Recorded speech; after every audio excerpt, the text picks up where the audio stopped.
So we have the fallout from the Russian visit to Alaska. Somewhat cut short. This was anticipated to be a bit longer, but maybe they got the business they needed done.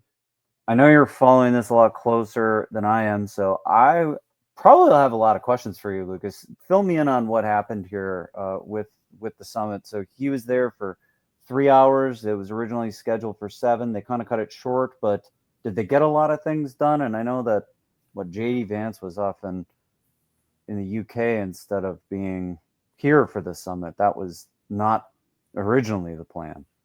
Well, first of all, the word choice of fallout drew a chuckle from me. We've got some good fallout on our hands here from. We're avoiding fallout. Well, we're avoiding fallout, but this is the kind of fallout we want from the two largest nuclear powers in the world. I think this is the one of the most momentous days in the political history of the United States and Russia in the last 100 years, maybe longer. Not a lot happened, um, but the optics and the people who were in attendance were very important. One person that I've been following in the wake of this meeting is Kirill Dmitriev, and Kirill Dmitriev is in charge of the sovereign wealth fund for Russia, and he's been exceedingly positive in his takeaways from the conference, and I just find that to be very telling with regards to a path forward that relies on some sort of infrastructure, which will be commerce, and I think that was opening up the conversations and relationships there uh, was the intent of this meeting.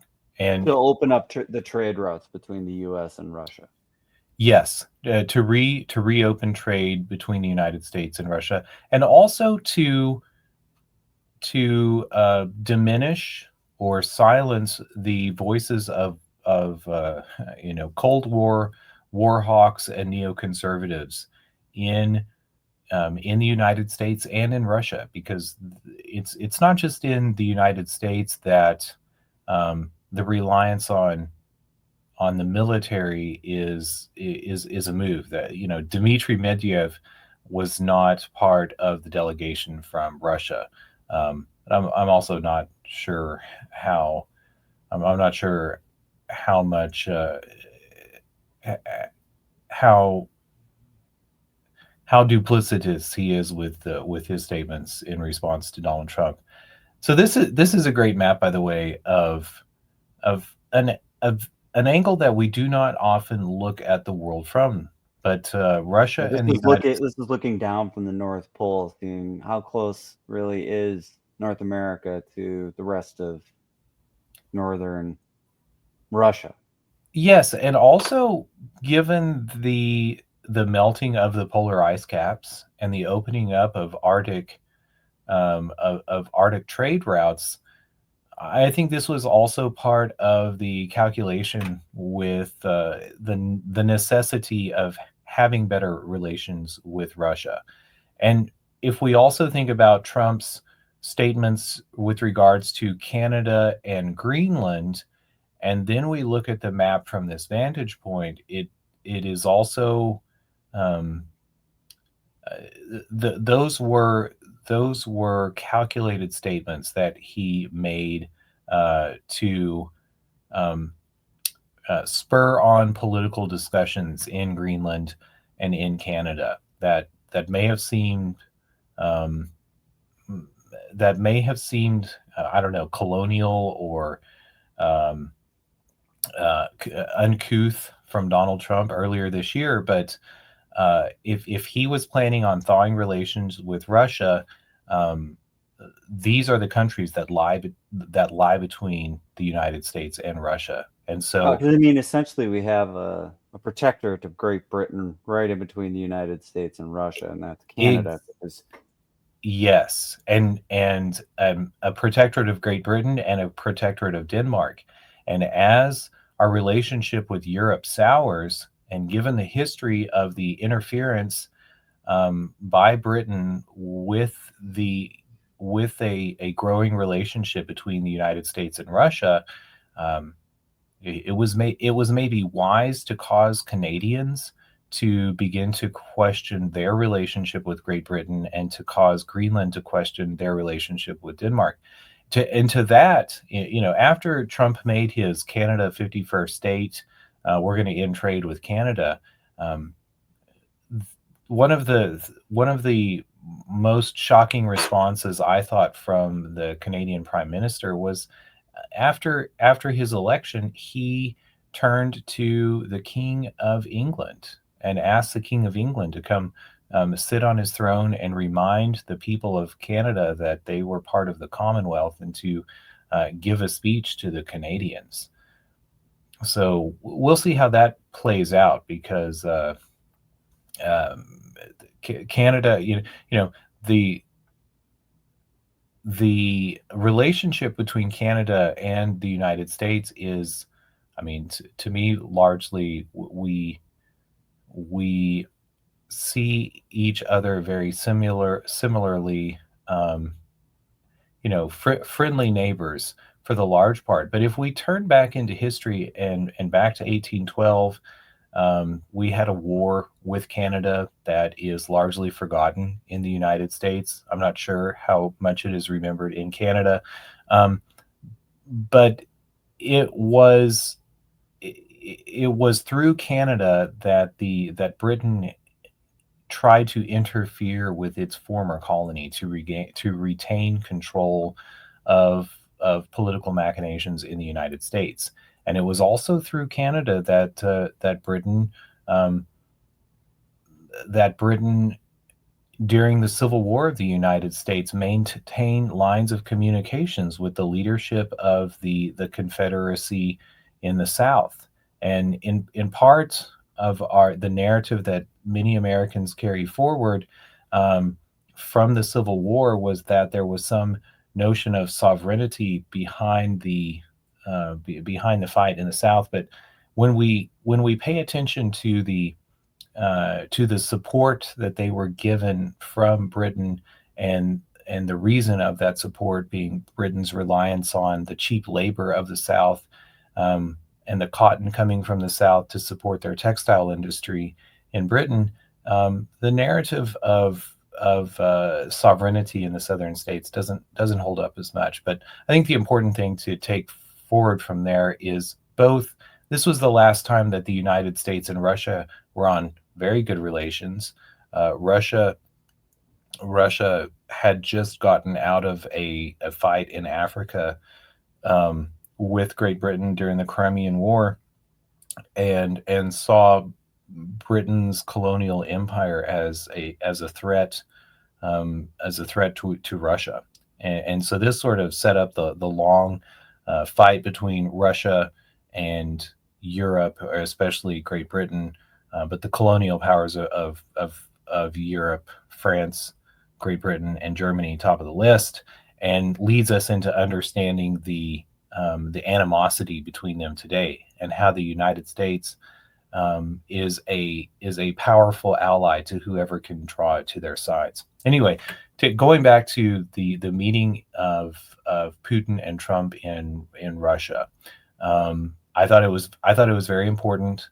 There was a strong delegation towards commerce. Howard Lutnick and Scott Bessent were part of the American delegation, and the talks were shorter than I believe that they were scheduled to be, but I don't know that what the politicians had to say was important as setting up the meeting, um, having politicians meet face to face, and I also thought it was very important as to who was not invited.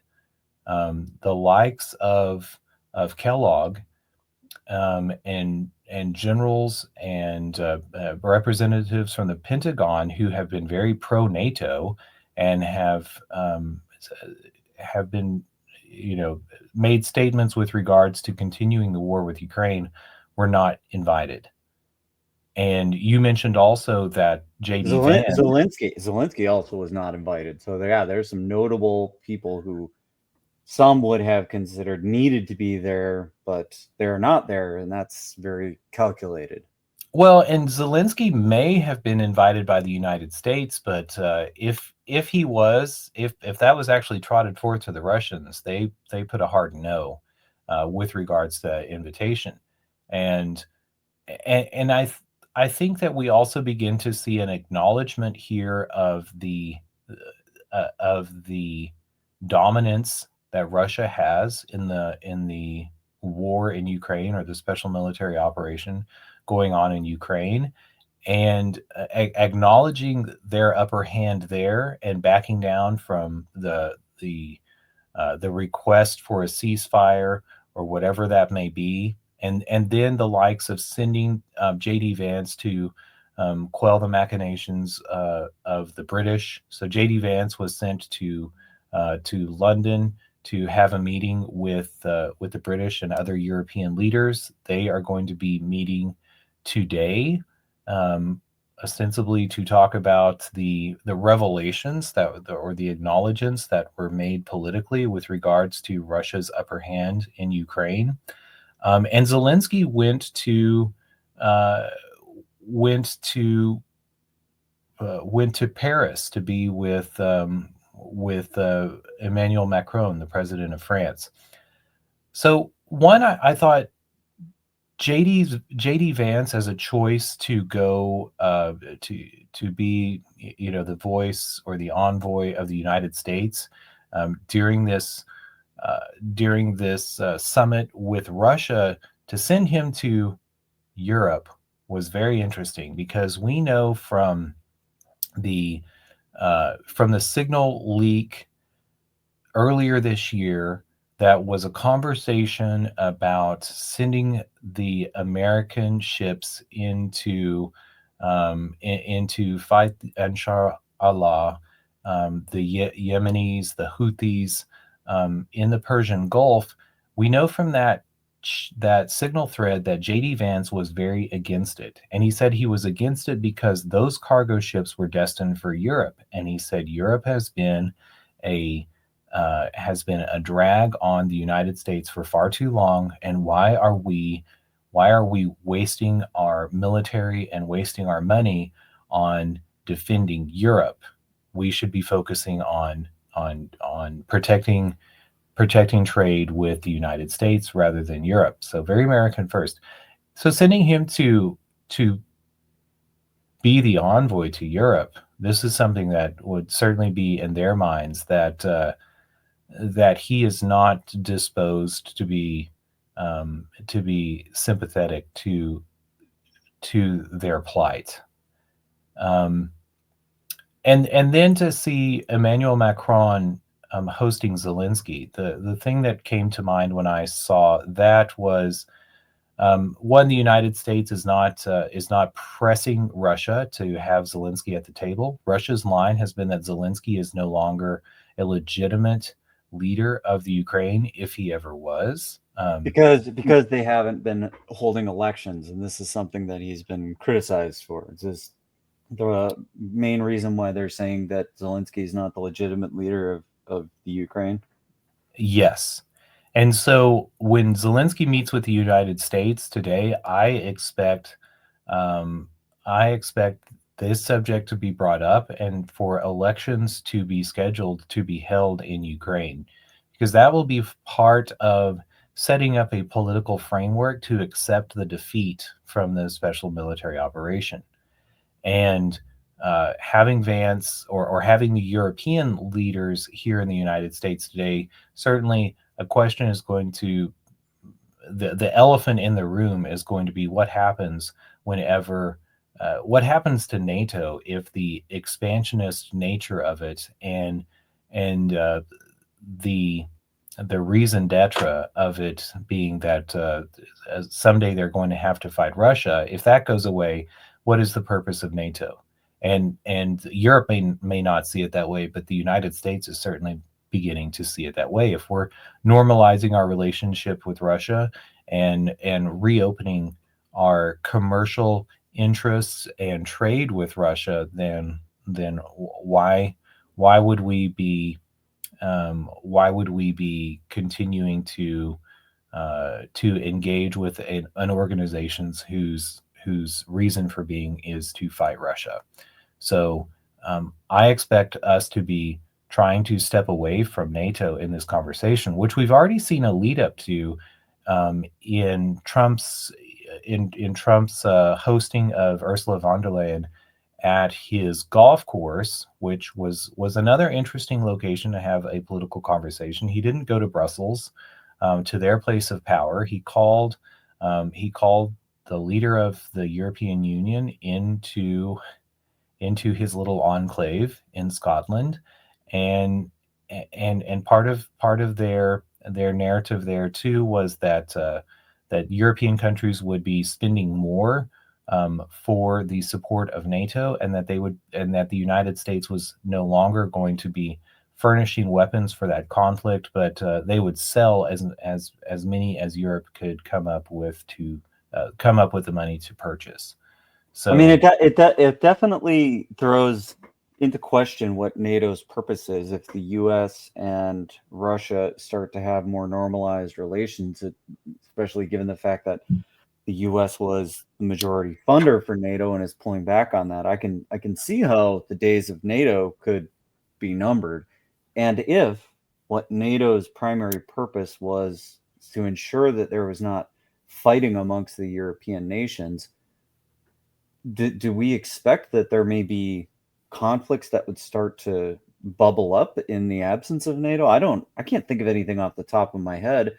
Nothing like what happened with the war in Yugoslavia back in the 90s. I mean, is there anything brewing like that would happen if NATO does fall apart that you can think of?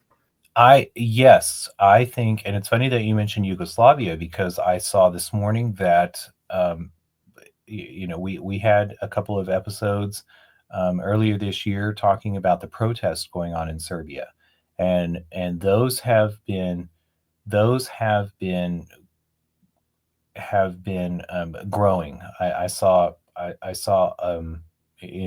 video of some of the marching going on in Serbia. And I think what we're going to see is what we're going to see in the wake of both the humiliating terms of the trade deal with the United States, and a a collapse of NATO. One, we've seen the countries of NATO bled out of munitions, and I think this was a long-term calculation made by Russia. Um, as long as they were able to keep the conflict in Ukraine and not ramp it up to having that conflict enter more broadly into Russian land or closer to Moscow, they understood that the correct long play was to deplete NATO, um, and and and despite the promises of Donald Trump for furnishing NATO with weapons, um, the timeline of this of getting those weapons to them is several years out.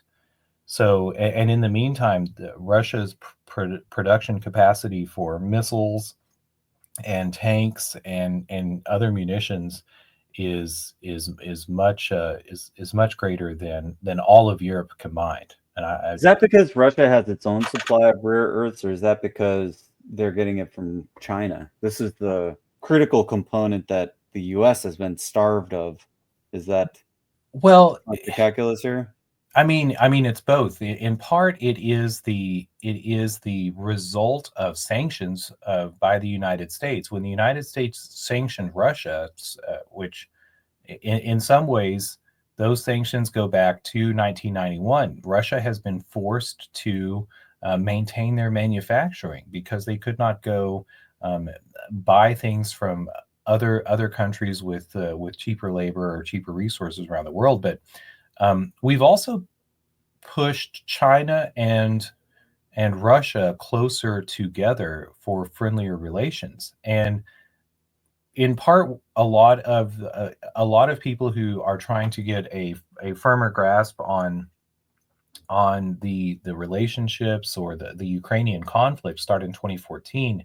But if we go back to 2008, we see uh, we see Vladimir Putin going to Beijing to speak with President Xi, and ostensibly the conversation there was with regards to Russian concerns about NATO expansion, and Russia was or Putin went to China to ask uh, the Chinese if it was going to threaten them for Russia to begin to push back against NATO, and China's response was wait till after the Olympics. So they have also been supporting Russia for quite some time, and BRICS enters into this and is part of or the overplaying of their hand of Europe and NATO and the United States with their sanctions has been part of forcing China and Russia to work together. So that's part of the production capacity of Russia, or those are the two parts that have led to that. Meanwhile, So the can Trump lift sanctions on Russia just unilaterally, or is this something that requires an act of Congress? Or do you think we will see sanctions being lifted? This stuff that goes all the way back to the 90s, is this the end of sanctions on Russia? So Trump has used his emergency powers sort of everywhere that was possible. We see him now using his emergency powers to call the National Guard into Washington D.C. We've seen him unilateral or establishing sanctions for various countries or threatening to establish sanctions. Those have all been done under emergency powers to avoid the approval or disapproval of Congress. So I'm not sure if he can, if it will be interesting to see if he uses the same modus operandi to lift sanctions against Russia for some emergency, or if he's merely um, trying to establish the political relationship and the commercial avenues, and then turn to Congress to remove those sanctions. But just and again, this is why I think the meeting was so much more about optics, about inviting the Russians over to thaw those relationships. I'm already seeing some Maha and MAGA Congress women, especially Marjorie Taylor Greene and other Congress members, say, um, why all of these sanctions against Russia? Maybe we should be thawing relations with Russia and returning to commerce and turning away from wars in the Middle East and in the Ukraine. So we'll have to see how the sanctions play out, because it is in the hand of Congress. But Donald Trump is going to push that as far as possible, try to open up commerce and move the congressional Overton window, I guess. I think with respect to lifting sanctions, I can't imagine that this would be something that Trump would be unable to get through Congress. He's had some pushback on a variety of things, from the split that exists within the Republican Party. I wouldn't anticipate that this was something he would get a lot of pushback on. Likely the Democrats will resoundingly vote against this, since under Biden, this is where the Ukrainian conflict really took a lot of shape and a lot of funding went to Ukraine. But there were other Republicans who voted for funding in the Ukraine war. How do you see that political split as far as the vote? You know, I I'm not sure, but this to me has been the I think this is where I have wondered as to what was going on with the Epstein files and the Trump administration, and there's been a narrative and a weakening of there's been a narrative in Maha and MAGA and a weakening of the base's support for Trump. And there's been a lot of word about, oh, Trump is in those files. He probably is. I mean, we know that he had a relationship with Jeffrey Epstein before. I don't know that it is, you know, I don't know that it that any of his I don't know that he was drawn in that deeply into the web. However, we know that there were that's what it was targeted for, and I think that the Trump administration holding on to that information has been about using that compromise against other countries in the world as this realignment is being set up, and may also be used against American politicians too. So that's not something to discount, and might be part of the of of the holding on to that information. We also have to bear in mind the information the more information that's being released with regards to the Russiagate hoax, and um, that there was Tulsi Gabbard statements and releases leading into this thawing of relationship with Russia, which is so very important too, because we have to bear in mind that the DNC leak was not a hack. There was no Russian interference in our election, or if there was Russian interference in the election, it was no more than the amount of interference of other countries, maybe all countries, but many other countries, Britain and Israel, top of the list, um, in of influence or interest in American elections, and it was that narrative that Obama used to evict all of the Russian diplomats from the United States and to ratchet up the sanctions against Russia. And when we also bear in mind um, the American involvement in a coup in the Ukraine and setting up 12 CIA bases there, and uh, having the United States State Department, Victoria Nuland, on the phone talking about who the United States was choosing to put into the head of the Ukrainian government. Um, you know the, that Trump is trying to find a way to close down um, that cabal of power in Washington D.C. in the United States government is is also maybe the greatest change that we're seeing, and the greatest focus of the Trump administration, because it was that same cabal. Let's also remember that once Trump was out of office, that that that focused the United States Justice Department against him. So, which I don't know if you saw it too, that Robert Mueller checked himself, or checked into a memory care facility too. And I thought that was a response to that the growing heat with regards to attention um, towards the Russiagate hoax. I had totally missed that. That is very interesting. I wonder if it is related.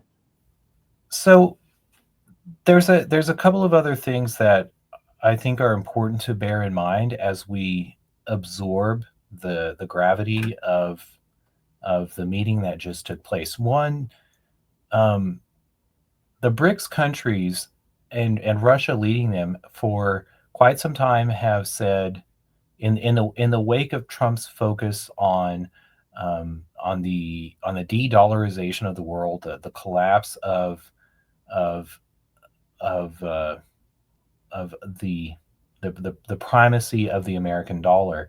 Um, Many of the BRICS countries have said, "Oh, we're not creating a BRICS common currency." last week, President Lula of Brazil, um, uh, came out and said that the BRICS countries need to create their own common currency after all. And that should not be surprising to us. Um, this was always going to be something, if BRICS was going to work, that they were going to attempt. So I think we can read that as growing, uh,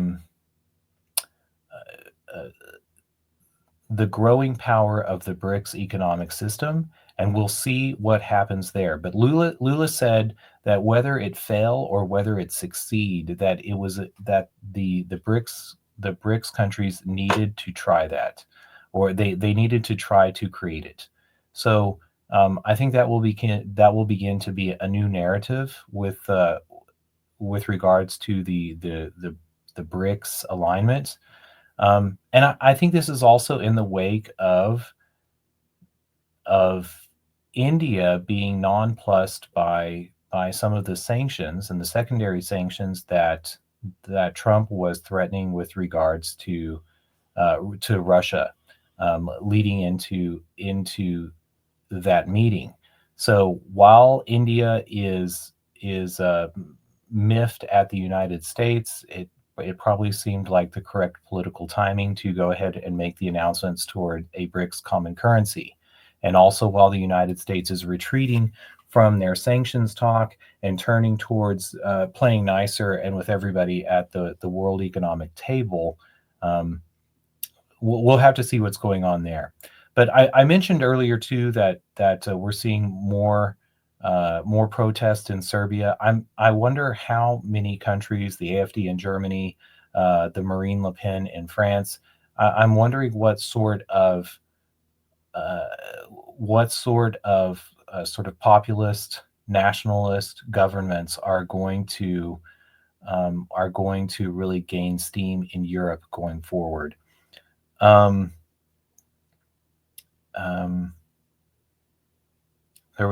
was I feel like there was something else on the national stage or the international stage that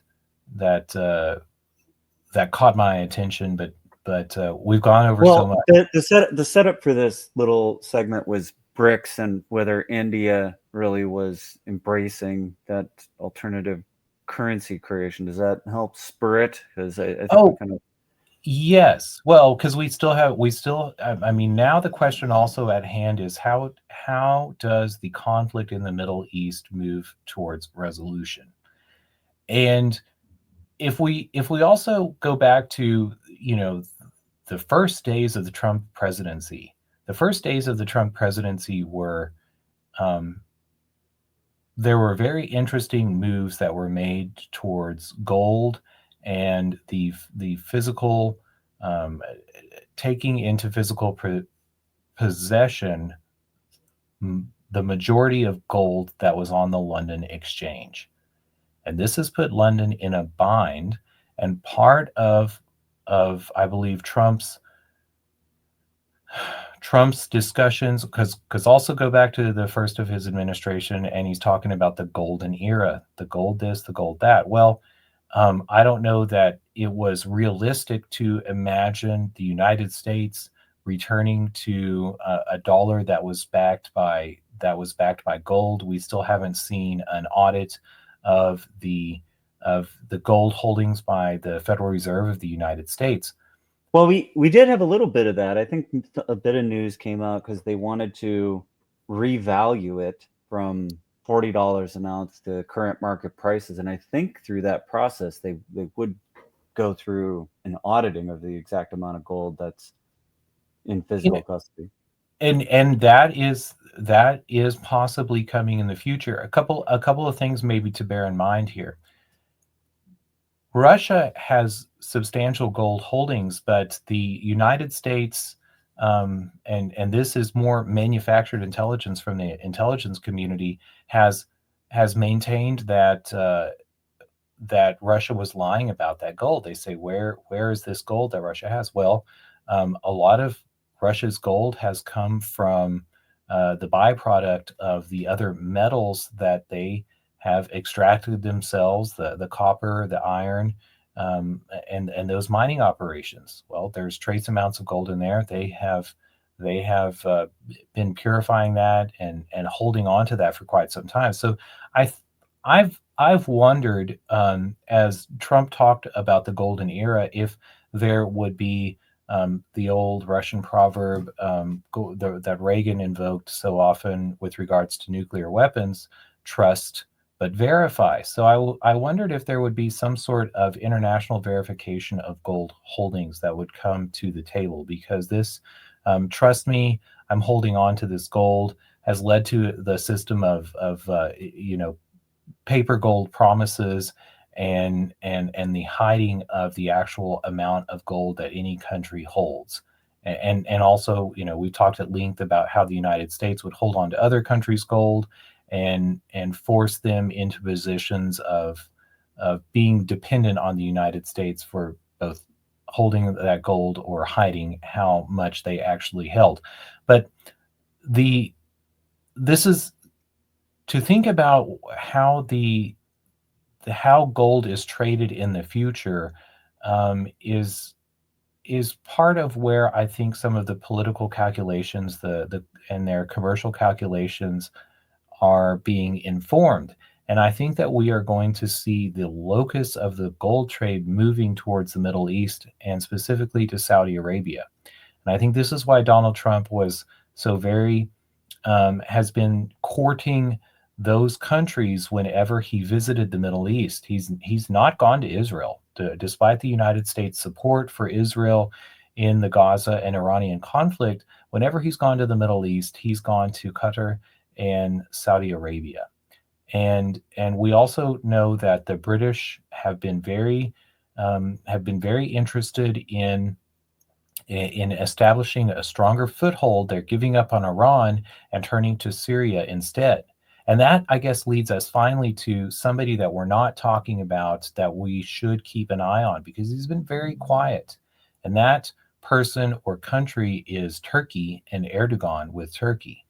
So, because he made a play in support of Israel and an alliance with Britain in overthrowing Syria, but the some of the presumptions, I believe, that were made there, that Russia was weaker, than Russia has turned out to be, and that there would be more success on NATO's part in the Balkans, in Ukraine. We've seen the British. The British meddling in Azerbaijan, and the cooperation with Azerbaijan in launching drones into Iran, leading the drones that took out the aerial the aerial defenses of Iran, actually came from Azerbaijan. And so as Russia and Iran also have been forced into cooperation, which they have established. I mean, we've seen Russia send their very capable anti-aircraft missile batteries of the S-400 into Iran, following that the 12-day war with Israel. Anyway, Turkey seems to have left itself very exposed. And as NATO sees a lot of upcoming turmoil, and turmoil happens in Europe, Turkey is going to be very threatened, because they have been playing all of their neighbors off of each other for quite some time. So that's the last thing I'd say keep an eye out for. Fascinating. We will absolutely be keeping an eye on it. I'm interested to see if we get Congress taking up any kind of sanctions talk. If this has some import, I guess these are the two things that we'll be watching for: is will there be a lifting of sanctions in Russia? Will NATO collapse? And what's going to happen with the Ukraine war? And if we've got a meeting with Zelensky coming up soon, we'll have to keep an eye for what happens there. But we will see you next time on FOMO.